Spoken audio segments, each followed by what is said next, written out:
All right, I'm going to jump right in. I just hijacked the main stage. My name's Tony Boldy. I'm over on the MMI stage. It's been a wonderful 2 days so far. Very excited. But I want to introduce this next guest. I think he deserves to have a proper introduction like all of our other speakers. So I'm just going to read something special. The founder of The Best You and CEO of NLP Life Training. He also coaches and mentors. His program is a one-to-one or group coaching and mentors. His mentor program is called Rise to the Top. He offers within training the use and taking advantage of the platform. This is the Best You platform in Dallas 2020. I bring to you Bernardo Moya. How are you, Bernardo? I'm very good, Tony. Thank you so much. Thank you for the introduction. Absolutely. So honored to introduce you to your own platform on your own stage to share today. Thank you so much. It was nice. I was going to introduce myself. I thought, you know what? We have Tony Boldy here, who does a great job. So thank you so much, Tony. I really appreciate what you do for me. Thank you. I definitely miss the main stage, but you know what? The MMI stage feels just like the main stage. The speakers are phenomenal. The whole event has been amazing. It's only 3 days versus 7 days, but I've gotten so much information already. How about you? Yes, it's been amazing. You know, kind of today, yesterday, so many highlights, so many great speakers. Yeah, I mean, serious caliber speakers. So it's and I think the production, you know, we've obviously, you know, carry on pushing ourselves to make it even better and greater, and we're going to continue to do so. Oh, I love it. And I'm sure you've watched Star Trek, right? The teleporting. You've somehow found out how to teleport us around the world, and I think it's pretty amazing. Yeah, beam me up, Scotty. That's what it is. Scotty. So we look forward to many more stages. I know you probably shared this, but we're going to Miami and then over to Dubai and then over to back home to London, and then you're just popping all over the world. Yeah, absolutely. I'm very excited once this one's out the way, which is in a couple of days. Well, tomorrow. I'm very excited about Miami. So we're gonna plan something very, very big there. It's going to be exciting. And I know you have your television station that's on Roku and various other digital platforms, but all this stuff that's being recorded on our stages go up in a couple of days. This is actually live right now on Roku TV, which is amazing. And just really excited to be part of this, Bernardo. But I just wanted to give you a proper introduction. Thank you so much, Tony. I appreciate it. Thank you. Everybody, I present to you our founder, Bernardo Moya. Thank you so much, Tony. Yeah, hi, guys. Thank you so much. So, yes, I always tend to find a slot that is, well, probably late always. I mean, I remember the expo I did in LA. I actually spoke on the last day in the last hour. So I was pretty exhausted and knackered at the end. So look, I mean, I don't really have enough time to share, kind of think about my talk really, because it is around my experiences and obviously around my book, The Question, but also about the new things that I'm currently experiencing or living personally, you know. So I try to bring you what I'm feeling, experiencing, and understanding and believing to be true. So these are my truths, and I think if anything, with the fact that, you know, I started working very early, very young. I mean, my parents were immigrants. They moved to the UK. They met in the UK. And obviously they worked very hard. My mum, since she was 16 or 17, and my dad the same. And they met in London, and it was, you know, a very interesting, you know, journey for them.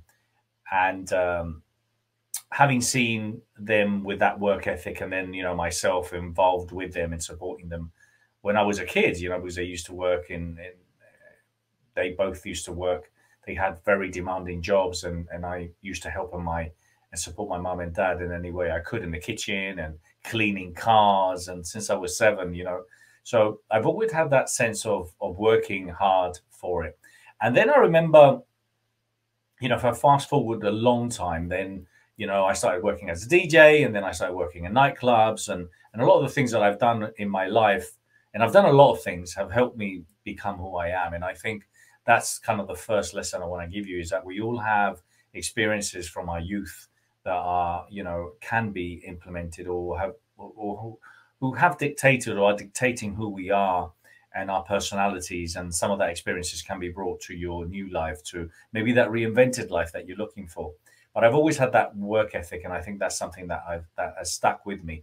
I've worked very hard, maybe too hard, maybe I should have been smarter, but I've always gone and pushed myself to do more, be more, think of more, and not really settle for something that would be normal or average. So that comes from my early years. But if again, my dad unfortunately passed away when I was young. I was 15, and then the responsibility of my brother and my mum.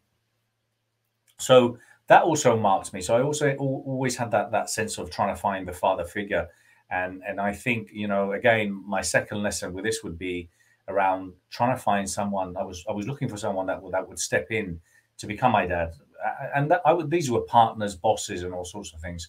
So at the end of the day, what I realized, obviously, when I became a father myself, or had my own family, was that no one's coming for the rescue. So I think one of the things I wanted to share with you as well is to realize that first of all, whatever your experiences are that you have can be applied, used to what you might be doing today. So I used to run big parties and nightclubs, and all of a sudden now I run big parties and events live or virtually. The same happens with my work ethic, and then understanding that no one's coming to the rescue. I think we're at a time right now where we have to step up and stand up and take responsibility for our own lives. And because again, no one's going to come and help you and sort it out. And I'm not saying that you might not, because you might have a support mechanism, a family, you might have friends, you might have a great community of people that believe in you, you might have a coach and a mentor, and if you don't, you should. But what I'm saying is that you're still responsible for your own life, you're still responsible for your own future. And I think, if anything, a lot of the things that I've learned, which I shared in my book, the question, and it is, you can download the audio version of the book, or it's available in Audible and Amazon. I think, if anything, it's very current now, because the main things that I focus on the book is around resilience. I focus around resilience, I focus around revolution, which is change, and I focus around reinvention. And I think that they are obviously the most important attitudes that one could have right now. And it's the study of that resilience, that inner strength that we all have. We all have this phenomenal inner strength within us, where we're capable of doing the most amazing things. Yet, we don't really believe sometimes in how capable and how strong we are. And it's only when we are really pushed that we realize how capable we are. So I really want you to appreciate and understand and visualize and see and remember times when you have been extremely resilient, when you thought that you wasn't going to come through and you did. Times when you were going to give up and you didn't. Times when you thought it wasn't possible and it was. So we all have that inner resilience, and I think this is something that you need to remember. And if not, you need to focus on visualizing and seeing you being resilient and being able to get through these challenges. I was talking. I shared a video the other day, which was about giving up, and it's funny enough. I read an article that 50% of people give up their New Year's resolutions by February, which is pretty scary, isn't it? I mean, come on, give it till at least February, give it till at least March or April. But 50% of people give up their goals and objectives by February. So I think that the idea behind it is to obviously focus that we are capable of doing more, and you shouldn't give up. And the way you won't give up is by realizing your internal dialogue, in saying saying to yourself positive things. I am capable of doing this. I will get over it. It is a bad day, but tomorrow's going to be much better.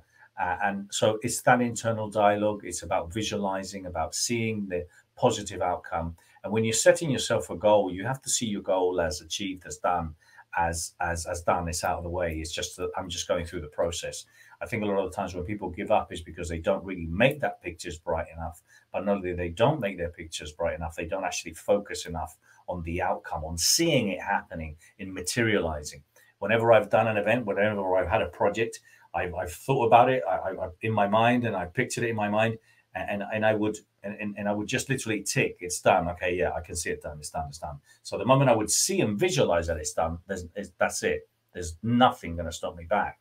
Now, I would obviously visualize as well the adversities, the challenges, the constraints I might have in order to be realistic in my expectations. But never ever give up.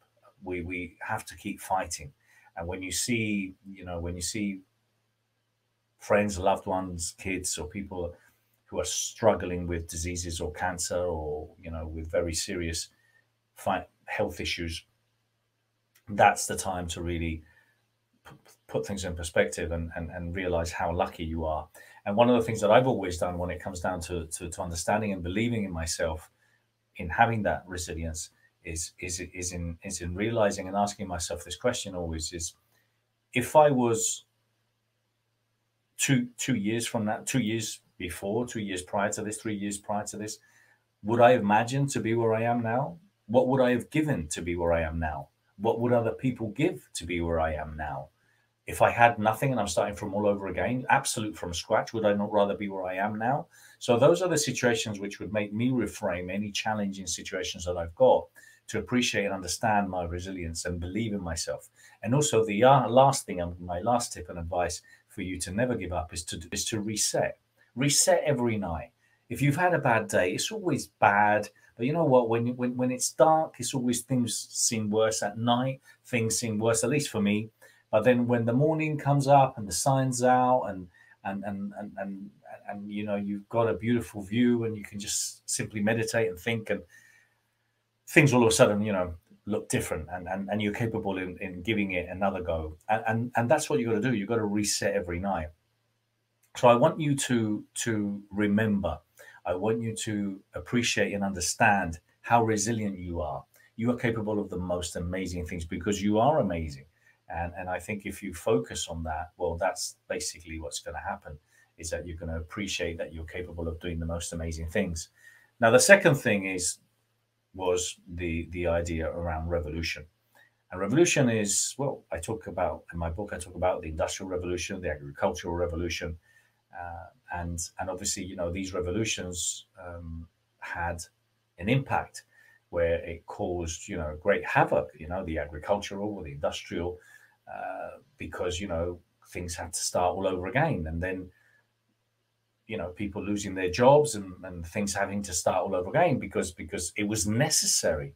And luckily we had those revolutions, because if we didn't, we would be living, you know, in a very dark age. It's more like when, you know, we used to have horse and carts and people didn't believe that cars were good for us, or when, you know, the people wanted to keep the old ways of doing things without factories. And so all these revolutions that have happened in life have, and now the educational revolution, are transforming our life, are transforming the world, and it's transforming how we live. And you look at now what's happening with COVID, all these dramatic changes and the consequences of these changes always bring good things, bring good things. We have to look at change as our friend. The moment as you start looking at change as your friend, you start focusing on change being a good thing. It's part of growing, part of evolving. You know, if you didn't change when you were 3, well, you would still be quite short, wouldn't you? And if you didn't, you know, if you didn't learn new things, well, you wouldn't be capable of doing the things that you're doing now. If you never learned to drive, well, you probably wouldn't have gone anywhere. If you never had the guts to get on a plane, well, then, you know, you would have never traveled and seen any countries. So these are decisions that you made, which were changes that were positive in your life. And a lot of times people want to change. It's like they want a six pack, and that they want to be strong, they want to be fit, but they don't want to sweat. You know, they want to look fit, but they want to eat the chips or the potatoes or the cake, and they don't want to exercise. You know, change is good, but change is something that you have to embrace and you have to bring into your life. So I really want you to look at what's happening to us now as a revolution. We're going through a revolution. Everyone is.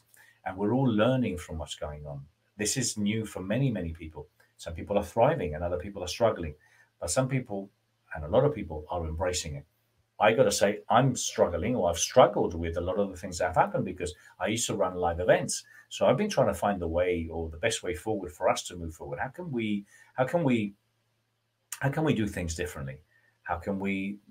What's happening? What are the trends? Where will this industry go? You know, where is the world going? So that only comes by reading, by learning, by seeing what the trends are, to seeing what the other people are doing. Follow the trends, look at what successful people are doing, and take a step forward. You know, take a step forward and hold your place. At the end of the day, we spend our lives focusing on building wealth. We spend our lives on trying to have all these material things, and at the end of the day, we can't take anything away with us. You know, everything stays here.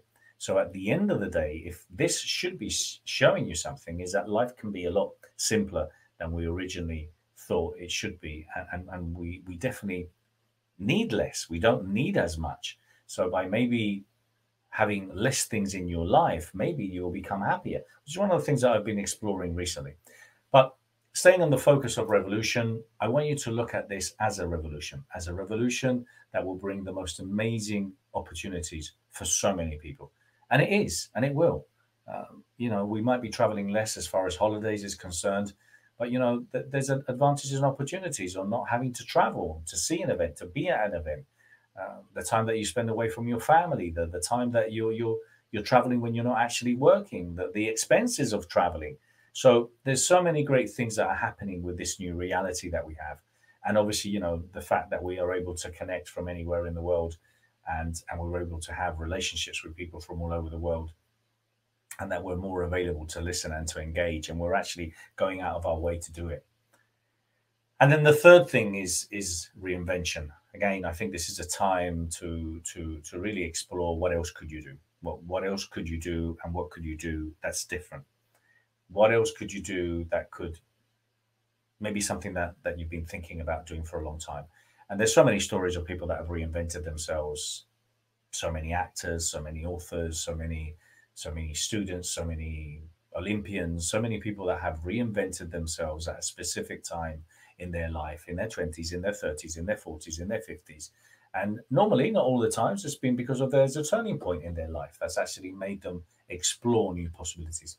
So I invite you to explore reinventing yourself. And reinventing yourself does not require for you to become a different version. It's simply a 2.0, a 2.5, a 3.0. It's becoming a better version of yourself. This is what the whole idea of the brand is. This is the whole idea of the best you. This is a whole concept and idea of bringing you big thinkers that will hopefully trigger something in your life that will have a phenomenal ripple effect where you can go out there and make the world a better place. I've said this many times. The world needs leaders. The world needs explorers. The world needs adventurers. The world needs people that are going to step forward to embrace this new reality, to inspire the world. And I'm very excited about where we're going with the Best You Expo, virtually with the Best You TV, and putting this content on TV because we want to reach more people. I've always wanted to reach more people. I've always wanted to have the possibility of being able to connect with people all around the world. So I'm embracing what we have now, and I'm looking at how we can reinvent the company so it becomes stronger, becomes better. But I'm also exploring Bernardo. Bernardo's exploring his journey of how he can reinvent himself. What else can he do, and what can he do differently? Because my father passed away, unfortunately, was at the age of 54, and it's always had a burden in my life because I've always had that in the back of my mind, thinking, well, will I get to 54? And if I do, what else could I do? So I've always had that in the back of my mind where I wanted to do more things. I wanted to be more. I wanted to become more because I wanted to do a lot of things that I know that my dad unfortunately didn't do. And I believe that 54 is quite young. It's the late 40s. I think so anyway. But also, I think I have a lot more to do. I have a lot more to say. So I'm on my journey of understanding that wealth isn't necessarily it. And I had wealth and I have wealth because if anything, I've got beautiful children and lovely kids, and they are my legacy. So, but I didn't need all the things that I wanted when I was younger. I wanted all the cars, and I had the cars, and I wanted all the motorbikes. I wanted all the big houses. I don't want that anymore. And I wanted to have 100 shirts and all these. I wanted to have all these different kind of all these different toys and all these different clothes that I could wear and all these different material things. And I don't want that anymore. And the reason I don't want it anymore is because I understand that in order to be more, you don't need more. In order to want more, you might need less. So I've started exploring kind of what's happening now with this new reality of the world. Excuse me. This new reality in the world where where now you're looking how we're hurting the environment by planes traveling all over the world to deliver goods. So I'm drinking a wine that's coming from Argentina, and it's traveled 4,000 or 5,000 miles, and there's been 100 people involved in the process, and lorries and all sorts of things. And that's kind of something that Ken Honda was sharing about this new economy of it being local, of, you know, do you need 16 shirts, or do you just want 3 good shirts? Do you want 46 t-shirts, or do you just want 5? Because if you buy all these things that cost money to produce, that then you don't use, you're just simply burning this environment. You know, you're just simply being extremely materialistic and not taking into account that we're killing the planet. So when we start looking into the idea of kind of, which was based on a documentary on Netflix, which was showing that a lot of the things that we have, and why we've come up with this theory of wanting more, was because when advertising campaigns started in the 50s and 60s, when television came around, you know, trying to plug you whatever it was, the car or the new hob or the new Hoover or whatever it was. And we've now been brainwashed because, you know, we're talking about a generation later or 2 generations later. Now, you know, we're literally bombarded with all sorts of things that we should buy, need to buy in order to become pretty, gorgeous, cute, or to become cool, you know, or you see these people with these ridiculous bodies, you know, that are wearing this amazing clothes, and I'm going to wear it, and I'm going to look exactly like them. Well, no, you're not. And no, you don't need it. So that's where I'm at. I'm at a stage right now where I hope we create this new consciousness around the reality of our obligation to become the best version of ourselves, our obligation to become the best version of ourselves, and our obligation to do something about the planet and the environment. I came up with a campaign a couple of years ago, which we will continue to push, which is the Best You, a Better World. And it's a reality. If you are a better person, if you're a better individual, if you consume less, if you make or create less waste, if you help more the environment, if you inspire your kids, if you inspire your loved ones, if you help them, see the realities of life, in exploring and making a difference, in counting, in taking care of the planet. Jeff Hoffman, founder of Priceline, said about this. You know, people think about they will sort it. Well, there's no they. You and I are they. So I really hope, I really hope that the whole idea and the concept of the best you goes deep into the understanding of you are capable. You are not only capable, you are an amazing individual, that you have all the power that it takes in order to become the best version of yourself. You don't need anyone else apart from you and your mindset to appreciate and understand that you're capable of amazing things. You also need to appreciate and understand that change is great, and when you go and dig deep into change and swim in change, and then you explore what that reinvention is, and continue to do that non-stop, permanently, and then you start understanding that you don't need that much, and you might not need that big house in order to be kind of happy, because it's this vicious circle of, I need more money in order to be happier, to have the bigger house, to have that. And when I do that, then I will be happy. And when I have that, then I will be happy. But then do you need all that? Do you need all that? So I'm at that stage where I'm becoming very minimalistic. And again, there's another documentary on Netflix, I think it was called The Minimalist. And it's just a fantastic theory around that. And it's kind of like, you know, so I've got rid of a lot of stuff, and I still have more stuff to do. But I love the idea of maybe having just a couple of suitcases and being able to move anywhere around the world and start all over, or maybe spend 3 months, especially now with COVID, isn't it? I mean, you know, so I moved to the US thinking of building my brand and company over there. And all of a sudden, you know, when we were about to run our first expo there, not my first, my second expo in LA, all of a sudden we had to cancel it. So I went to expand and to explore doing bigger events in the US. Well, that's all of a sudden gone out of, that's not a reality anymore. So then I stayed in LA, in Santa Monica, which is not a bad place to stay, don't get me wrong. But I was very far from home, and home was Spain and Europe. You know, I didn't have access to my kids. So now I've just literally decided to kind of relocate here in the south of Spain. I've got myself a lovely place, which I've just simply rented for 5 or 6 months, just to explore and to stay around here, and, you know, kind of get in touch with the soul and explore what I can do for global domination from here for now. Because in 5 or 6 months' time, I don't know what's going to happen. I mean, I don't listen to the news, but sometimes I do read it now and then just to keep on top of things. I love reading anything about to do new technologies, trends, and all sorts of things. But I don't like wasting my time with negative news. Hashtag no negativity. But when I do read it, now I hear some people saying it's going to be around for another year, another 2 years, because people have to have a vaccine, and it's still going to take a long time. And so, oh my God, so who knows? Well, maybe next year, or maybe in January or February, I might move to Turkey for 6 months. I don't know, but I think that's exciting. And I get it. Listen, if you've got a family and you've got a home and you've got roots, well, great. Listen, good for you. I've had that. And but I'm at a stage in my life where I really want to explore as much as I can. I want to do as much as I can, and I want to see what I'm capable of doing. And I think we can all do that to a certain degree. So my message to you, and I don't really know how much or how long I've been talking for, but what my message to you is to appreciate that you are capable of the most amazing things, that you're a universe, your world, your whole body is a universe, and it's a beautiful, beautiful, beautiful body, because it is so smart, the things that our body does.